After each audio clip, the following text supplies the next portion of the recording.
Assalamualaikum warahmatullahi wabarakatuh. Halo sahabat matematik sekalian, di kesempatan kali ini kita bertemu lagi untuk belajar bersama. Semoga sahabat matematik senantiasa dalam kondisi sehat walafiat dan senantiasa semangat untuk menambah pengetahuan. Baik sahabat matematik sekalian, di kesempatan kali ini kita akan melanjutkan pembahasan materi kita untuk menyelesaikan pembahasan tentang materi bilangan yang cakupannya masih cukup luas.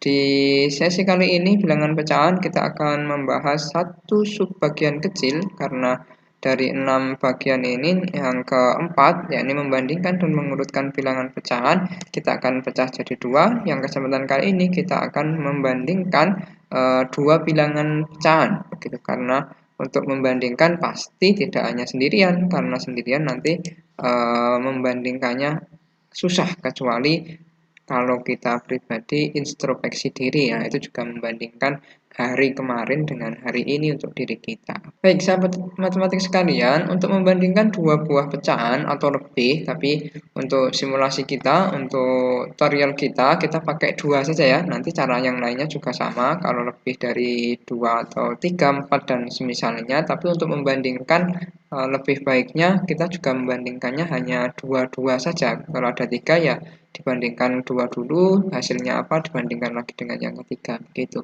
Nah, untuk membandingkan dua buah bilangan pecahan, maka yang perlu kita pahami bersama yakni yang pertama harus menyamakan nilai penyebutnya gitu. Karena di pecahan kan ada pembilang dan penyebut gitu ya. Nah, untuk membandingkan dua buah pecahan, maka yang pertama kita harus menyamakan nilai penyebutnya begitu. Nah, ketika kondisinya penyebutnya sudah sama, baru kita bisa menggantungkan nilai pembilangnya untuk membandingkan dari dua pecahan yang ada gitu. Nah, jadi sahabat matematik, kalau penyebutnya sudah sama, maka dua buah pecahan itu nilainya bisa dibandingkan dengan melihat pembilangnya begitu. Tapi kalau antara dua pecahan itu ternyata penyebutnya tidak sama, kondisinya tidak sama, maka tidak bisa dibandingkan. Harus disamakan dulu. Maka ya kita bisa ambil ibrah ya dalam kehidupan kita. Kalau kondisinya tidak sama persis, ya kita tidak selayaknya membanding-bandingkan begitu ya. Satunya sekolah di desa, satunya sekolah di kota, kemudian outputnya dibandingkan, itu juga tidak etis, kurang baik begitu. Dan apalagi dalam kehidupan, kita yakin, kita tahu sama-sama tidak semua mau dibanding-bandingkan gitu. Dan yang paling bagus adalah membandingkan diri kita yang kemarin untuk hari ini, kebaikan yang mana sebagai introspeksi diri kita. Mas, nyampe mana-mana ini ngobrolnya. Baik, sahabat matematik, kita akan mensimulasikan bagaimana cara membandingkan dua buah pecahan. Baik, sahabat matematik sekalian, kita akan mencoba membandingkan dua buah pecahan yang kondisinya penyebutnya tidak sama. Misal di sini kita ambil saja contohnya berapa ya? Kita ambil besar manakah 2/3 dengan misalnya kita punya 5/7. Nah, ini tanda tanya. Kalau kita bandingkan besarannya mana antara 2/3 dengan 5/7 begitu. Nah, langkah yang pertama yang perlu kita laksanakan yakni yang ini, bagaimana kita menyamakan nilai penyebutnya. Kemarin kita sudah mencoba kalau menyamakan penyebut ya kalau tidak salah. Bagaimana cara menyamakan penyebutnya antara 2/3 dan 5/7. Nah, dan 5/7 maka kita bisa menggunakan memanfaatkan KPK dari 3 dan 7. Nah,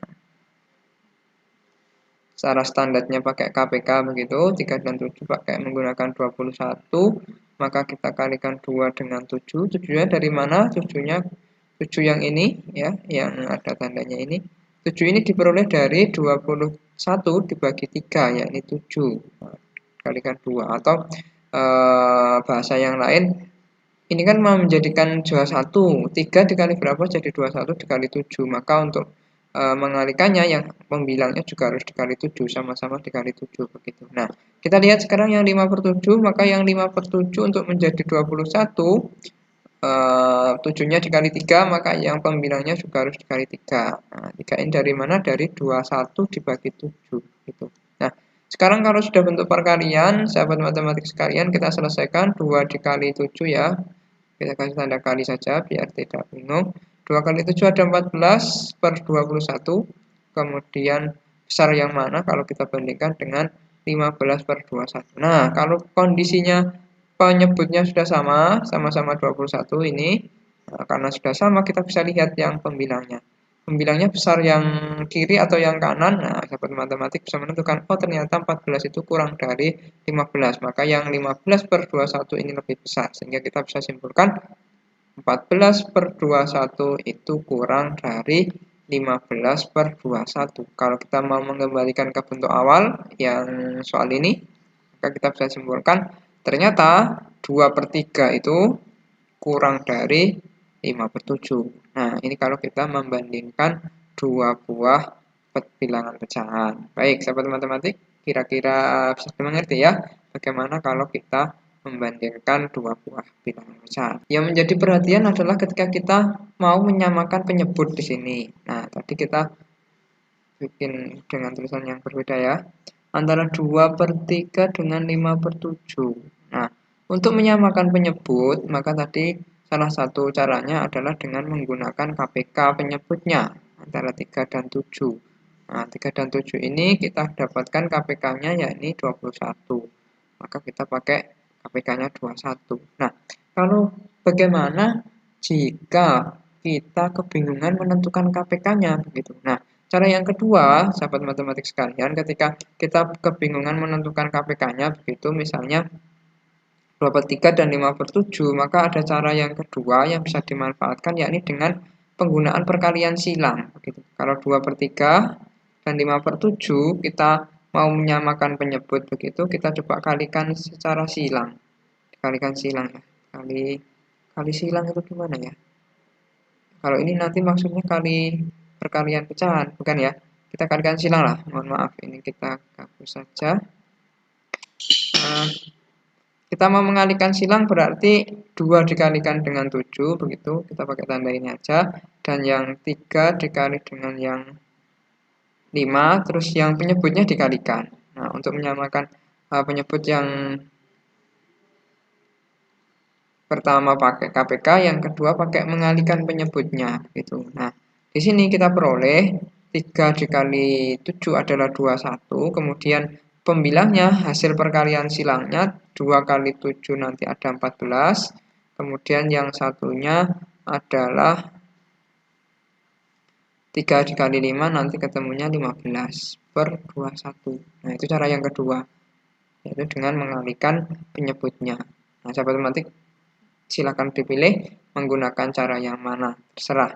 Bisa menggunakan KPK kalau memudahkan antara dua penyebutnya, mencari KPK-nya mudah, bisa dicari KPK-nya. Kalau ternyata kesusahan mencari KPK-nya karena mungkin hitung-hitungannya agak ribet, maka sahabat matematik bisa mengalihkan penyebutnya. Nah, kita pakai cara yang mana, terserah sahabat matematik memilih yang mana. Baik, kita kasih contoh satu lagi. Contoh untuk membandingkan dua pecahan. Kita misalnya punya di sini 4 per 9 dengan 7 per 5. Nah, 7 per 5. Kita membandingkan besaran yang mana? Nah, kalau ini kayaknya besaran yang belakang karena ini lebih dari 1 ya kalau dibikin pecahan campuran. Oke, kita rubah dulu menjadi 7 per 8 saja. Nah, jadi 3 per 8. Nah, kalau 3 per 8 dengan 49, kira-kira besaran mana? Nah, untuk seperti ini, sahabat matematik menguasai penggunaan KPK, bisa menggunakan KPK, tapi coba kita kasih contoh cara yang kedua ya. Kita pakai mengalihkan penyebutnya. Kalau kita samakan penyebutnya, kita kalikan dulu yang bawah, penyebutnya menjadi 72, hasilnya sama 72, kemudian kita kalikan silang antara 4 dengan 8, yakni 32, yang depan ya, karena ini mengikuti pembilangnya yang depan berarti tulis depan, jangan ditulis di belakang sini. Kemudian yang 3 dikalikan dengan 9, hasilnya 27, ikut di belakang, jangan kebalik. Nah, Kalau seperti ini, sahabat matematik bisa menentukan, oh ternyata ketika kondisi yang pertama penyebutnya sudah sama 72, kita bisa menggantungkan nilainya pada pembilang 32 yang belakang 27. Maka 32 lebih besar dari 27, sehingga kita bisa simpulkan 32 per 72 lebih besar dari 27 per 72. Atau dalam bentuk soal yang awal, maka kita bisa simpulkan 4 per 9 itu lebih besar dari 3 per 8. Nah, itu contoh yang kedua, sahabat matematik. Semoga bisa dipahami dan bisa bermanfaat untuk materi kali ini. Besok, kesempatan berikutnya, kita akan membuat belajar lagi bersama tentang mengurutkan. Nah, kalau ada cara mengurutkan dua atau lebih pecahan. Nah, nanti bisa pecahannya yang sama sejenis begitu, dan kita juga akan melihat bagaimana kalau pecahannya berlainan jenis. Trik apa yang bisa kita manfaatkan agar pengerjaan kita lebih cepat tapi hasilnya tepat. Begitu. Baik, terima kasih sahabat matematik. Semangat untuk belajar terus. Kita akhiri. Wassalamualaikum warahmatullahi wabarakatuh.